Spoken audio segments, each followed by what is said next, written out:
आज एक नई लड़की आई है, दिखा देना इसको। नाम क्या बताया? शिवानी। शिवानी नाम की लड़की आज नई आई है, देखते हैं इसको कितना पसंद आता है पढ़ाई में। ओके, तो अब वीडियो हम शुरू करते हैं बिना टाइम लो। कल हमने पढ़ा था कि बर्जीलियस ने किस तरीके से एलिमेंट का सिंबल दिया, तत्वों का प्रतीक किस तरीके से दिया, ये हमने कल पढ़ लिया था। अब जो जिसने भी वीडियो नहीं देखा घर पे जाकर देखना, प्लेलिस्ट में की है मैंने डाल रखा है कि बर्जीलियस ने किस तरीके से हाइड्रोजन का H दिया, हीलियम का He दिया, कार्बन का C दिया, और बच्चों जो गोल्ड होता है जो सोना उसका Au दिया, उसको किस तरीके से लैटिन वर्ड ऑरम से लिया गया, ये सब हमने पढ़ लिया था। ठीक है, और बच्चों सिल्वर का जो सिंबल था अर्जेंटन से लिया गया था, जो कि एक लैटिन वर्ड है। तो आज जो हमारा टॉपिक है इसमें से बच्चों पेपर में सवाल जरूर पूछे जाते हैं। अब किस तरीके के सवाल पूछे जाएंगे ध्यान से समझने में ध्यान देना। ठीक है, ध्यान से समझना है। तो सबसे पहले क्वेश्चन हमारा था बच्चों मॉलिक्यूल्स क्या होता है, अणु किसे कहते हैं? The group of atoms, the group of atoms मतलब परमाणुओं का समूह। जैसे हाइड्रोजन एक परमाणु है, ऑक्सीजन भी एक परमाणु है, कार्बन भी एक परमाणु है, ये क्या हमारा एक परमाणु है। यहाँ पे दो हाइड्रोजन जुड़ जाएगा तो ये हम मॉलिक्यूल्स कहेंगे यानी कि अणु कहेंगे। ऑक्सीजन भी एक परमाणु है, यहाँ पे एक ऑक्सीजन और जोड़ देंगे तो क्या बन जाएगा? मॉलिक्यूल्स बन जाएगा यानी कि अणु बन जाएगा। यानी कि परमाणुओं के समूह को, परमाणु के समूह का मतलब it is the group of atoms. Atoms के ग्रुप को हम क्या कहते हैं? मॉलिक्यूल्स कहते हैं यानी कि अणु कहते हैं। जैसे बच्चों ऑक्सीजन को हम O3 भी लिखते हैं, और O3 जो है ओजोन लेयर का फॉर्मूला होता है। ओजोन लेयर जो हमारे पृथ्वी के ऊपर एक लेयर है जो सूरज के अल्ट्रावायलेट रेस से हमें बचाने का काम करता है। ठीक है, सूरज में से अल्फा बीटा गामा, जब मैं तुम लोगों को बताया था रदरफोर्ड के बारे में, उसमें मैंने बताया था कि सूरज में से 3 प्रकार के पार्टिकल निकलते हैं, अल्फा बीटा और गामा। और जब ये तीनों एक साथ मिल जाते हैं तो उसे हम यूवी रे कहते हैं यानी कि अल्ट्रावायलेट रे कहते हैं, पराबैंगनी किरणें कहते हैं। और ये किरणें इतने खतरनाक होते हैं कि डायरेक्ट अगर हमारे शरीर में पड़े तो हमें स्किन कैंसर हो सकता है, मतलब त्वचा कैंसर, या तो गोइटर की बीमारी हो जाती है। गोइटर की बीमारी का मतलब बच्चों घेंगा की बीमारी, उसमें हमारा गला जो होता है सूज जाता है, उसे हम गोइटर की बीमारी कहते हैं। तो उसी यूवी रेस से कौन बचाता है? O3 बचाता है यानी कि ओजोन लेयर बचाता है। तो ये भी बच्चों हमारा क्या है? मॉलिक्यूल्स है यानी कि अणु है।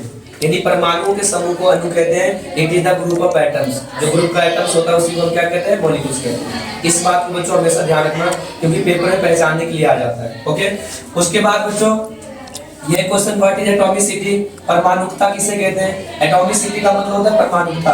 तो बच्चों किसी भी मॉलिक्यूल्स को बनाने के लिए, मान लीजिए कोई भी मॉलिक्यूल्स बना रहे हैं, जैसे यहाँ पे ऑक्सीजन का मॉलिक्यूल्स बनाया, क्या लिख दिया? O2 लिख दिया। तो किसी भी मॉलिक्यूल्स को बनाने के लिए जितने भी एटम्स लगते हैं, जितने भी परमाणु लगते हैं, उसी को एटॉमिसिटी कहते हैं यानी कि परमाणुकता कहते हैं। अगर किसी में दो परमाणु लग रहा है यानी कि 2 एटम्स लग रहा है तो उसे डाईएटॉमिसिटी कहेंगे। देखो डाई का मतलब क्या होता है? 2। ऑक्सीजन हमेशा बच्चों 2 के फॉर्म में होता है। ऑक्सीजन कौन सा फॉर्म होता है? 2 के फॉर्म में होता है। इसे हम क्या कहेंगे? डाईएटॉमिसिटी कहेंगे यानी कि द्विपरमाणु कहेंगे। और जो अकेला रहता है, जैसे जितने भी धातु है, जितने भी मेटल है, जितने भी धातु है, ये सारे के सारे अकेले रहते हैं, किसी के साथ जुड़ते नहीं है। तो जितने भी मेटल होते हैं वो सारे के सारे मोनोटॉमिक होते हैं यानी कि एक परमाणुकता होते हैं। क्या होते हैं वो? एक परमाणु होते हैं। जैसे आर्गन भी अकेला रहता है, Ar लिख देते हैं। ये भी बच्चों क्या रहता है? इसे भी हम क्या कहेंगे? एकल परमाणु कहेंगे यानी कि मोनोटॉमिक कहेंगे। ठीक है, आर्गन किसी के साथ जुड़ता नहीं है, ध्यान रखना। आर्गन जो एक नोबल गैस है, एक उत्कृष्ट गैस है जो किसी से मतलब नहीं रखता, किसी से मतलब नहीं रखता। जैसे हीलियम हो गया, हीलियम भी एक नोबल गैस है, एक उत्कृष्ट गैस है।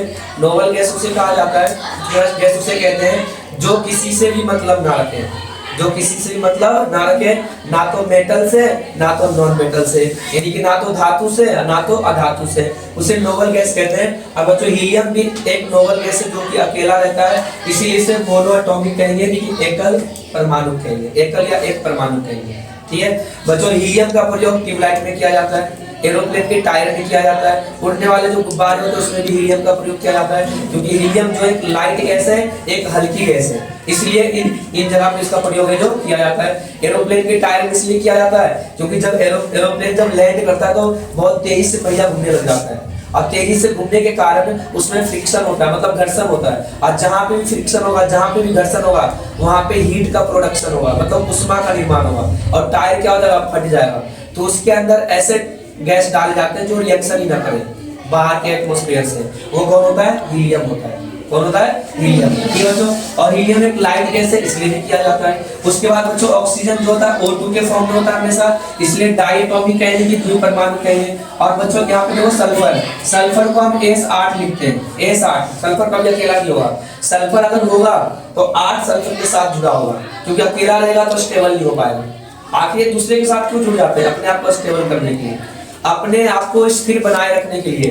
अगर स्टेबल नहीं होगा तो हमारे इन्वायरमेंट में, हमारे एटमॉस्फेयर, हमारा जो एटमॉस्फेयर है उसमें एग्जिस्ट नहीं कर पाएगा, नष्ट हो जाएगा, खत्म हो जाएगा।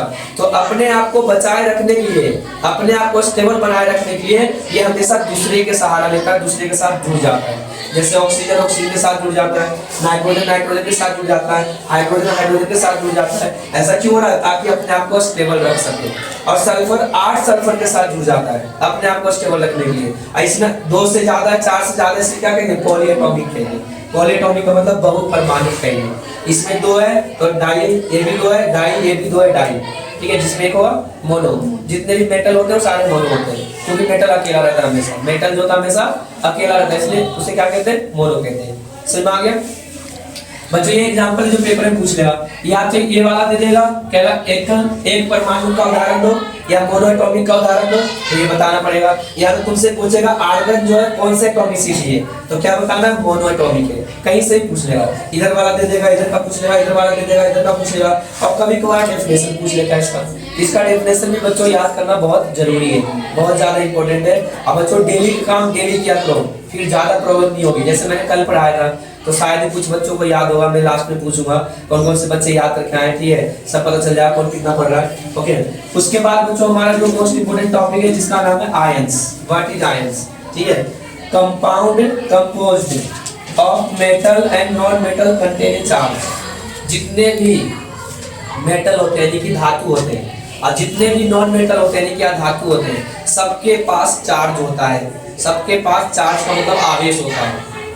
और बच्चों एक बात ध्यान रखना, धातु के पास, मेटल के पास हमेशा पॉजिटिव चार्ज होता है। जिसके पास भी पॉजिटिव चार्ज होगा, मतलब प्लस का आवेश होगा, उसे हम मेटल कहते हैं। और नॉन मेटल के पास, धातु के पास हमेशा नेगेटिव चार्ज होता है, यानी कि ऋणात्मक आवेश होता है। अब जैसे मैंने कुछ एग्जांपल यहाँ पे लिखा, देखो Na+ सोडियम जो है एक मेटल है यानी कि एक धातु है, इसलिए इसमें पॉजिटिव चार्ज आ रहा है। और ये देखना ऑक्सीजन पे जो है -2 का आवेश है। ये बच्चों -2 का आवेश और प्लस का आवेश क्यों आ रहा है, ये आगे हम पढ़ने वाले हैं। और ऐसा पढ़ने वाले कि बच्चों को पता चल जाएगा कि इससे प्लस क्यों आ रहा है, इससे -2 क्यों आ रहा है, इससे -1 क्यों आ रहा है। आगे जब हम टॉपिक पढ़ेंगे ना, अगला टॉपिक जब पढ़ेंगे तब ये क्लियर हो जाएगा। बस अभी ये याद रखना है कि जितने भी मेटल होते हैं, जितने भी धातु होते हैं, उसमें पॉजिटिव चार्ज होता है, यानी कि धन आवेश होता है। और जितने भी नॉन मेटल होते हैं, जितने भी अधातु होते हैं, उस पर नेगेटिव चार्ज होता है, यानी कि ऋण आवेश होता है। ठीक है, तो जितने भी मेटल होते हैं,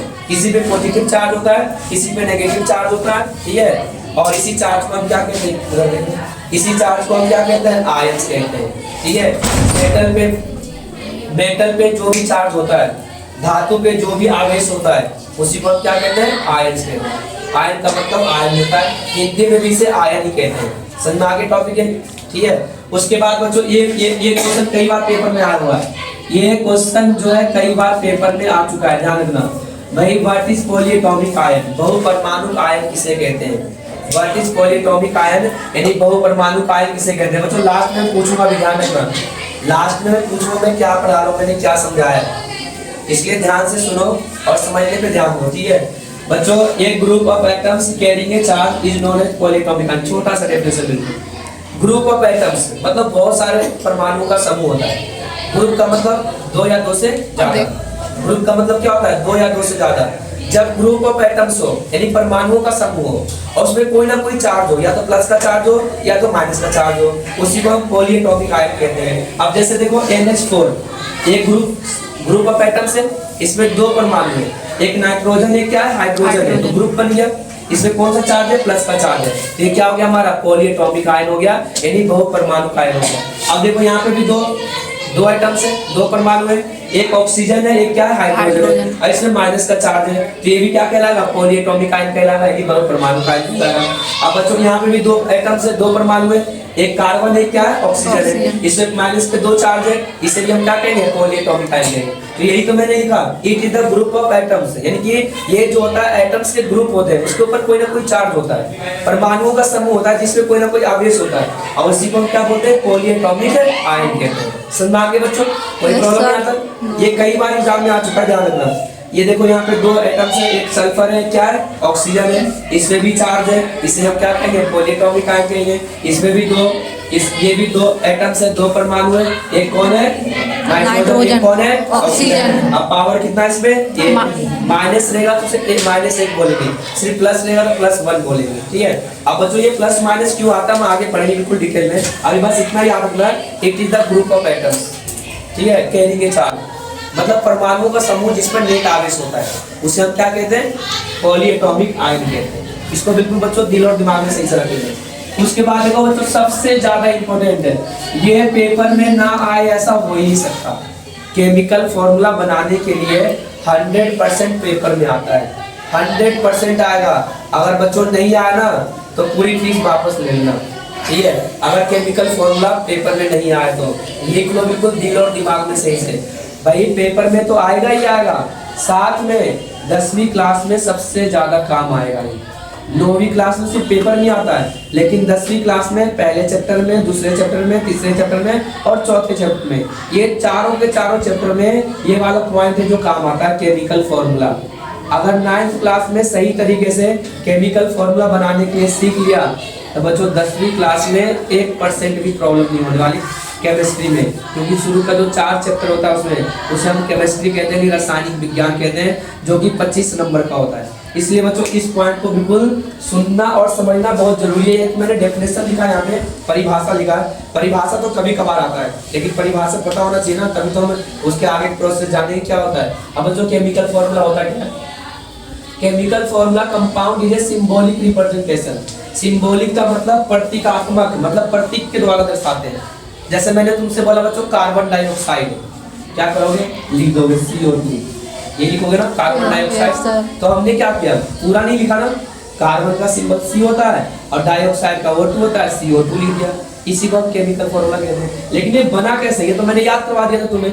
अगर मैंने कहा पानी का फॉर्मूला लिखो, तुम क्या करोगे H2O लिखोगे, तो ये केमिकल फॉर्मूला हो गया, रासायनिक सूत्र हो गया। लेकिन ये बना कैसे, ये हम सीखेंगे किस तरीके से बनता है। जैसे मैंने तुमसे कहा भाई ग्लूकोज का फॉर्मूला बनाओ, तो ग्लूकोज का फॉर्मूला क्या आता है बच्चों, C6H12O6, ये ग्लूकोज का फॉर्मूला होता है। लेकिन ये बना कैसे, इसके बारे में बच्चों हम एक एक करके सीखने वाले। तो आज का जो हमारा पॉइंट था केमिकल फॉर्मूला का था, और बच्चों अगली क्लास में पढ़ने वाले केमिकल फॉर्मूला बनता कैसे है, और हम इस तरीके से सीखेंगे कि बिल्कुल ही आसान लगेगा, दिमाग से कभी निकलेगा नहीं अगर ध्यान दिया तो। ठीक है बच्चों, तो आज का हमारा ये टॉपिक था। और बच्चों कल जो मैंने पढ़ाया था मैं एक एक करके बच्चों से पूछ लेता हूँ, ठीक है, किसको कितना याद है और किसको कितना याद नहीं है। ठीक है, तो एक बार कैमरे को इधर कर दो बच्चों की तरफ, ताकि मैं इनसे पूछ लूँ। ठीक है, हाँ, तो सबसे पहले तानिया बताएगी। तानिया खड़ी हो जाओ। ठीक है तानिया, तुम्हारा सवाल ये है कि टीन का सिंबल क्या होता है, टीन, TIN। हाँ, टीन का सिंबल क्या होता है, जल्दी बता दो।